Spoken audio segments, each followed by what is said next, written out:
لو كنت بحاجة إلى المال وتمر بضائقة مادية، فأنت بحاجة لهذا الدعاء الذي علمنا إياه رسول الله صلى الله عليه وسلم لحفيده الحسن ابن علي رضي الله عنهما، وعن الصحابة أجمعين، وعن التابعين وتابع التابعين بإحسان إلى يوم الدين.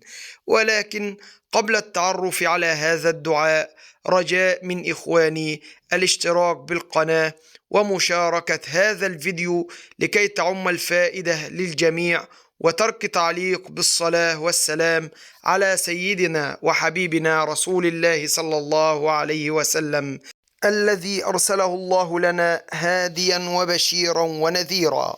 فإنه من صلى عليه صلاة صلى الله بها عليه 10.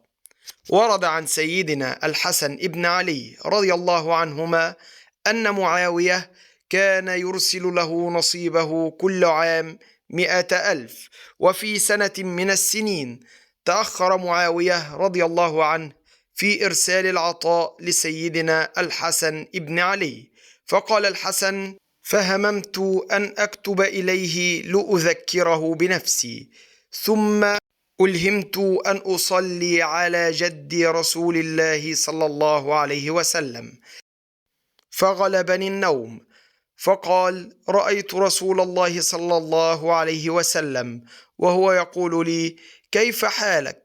فشكوت إليه حالي، فقال له: أتكتب لمخلوق مثلك؟ فأين الخالق؟ قال الحسن: فماذا أقول يا رسول الله صلى الله عليه وسلم؟ فعلمني رسول الله صلى الله عليه وسلم دعاء استيقظت من النوم وأنا أردده.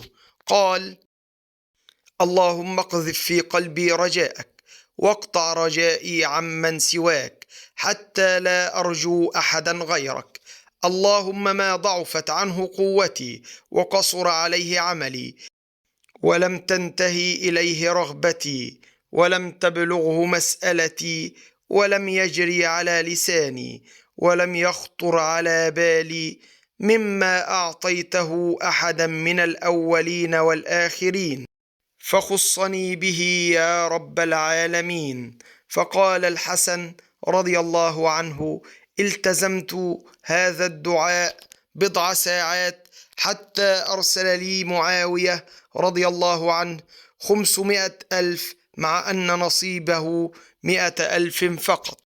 فداوموا عباد الله على الذكر والدعاء والتقرب إلى الله، واعلموا عباد الله أن الله خزائنه ملأى لا تنفد أبدا. نسأل الله لنا ولكم القبول. لا تنسون من صالح دعائكم والاشتراك بقناة علمني رسول الله.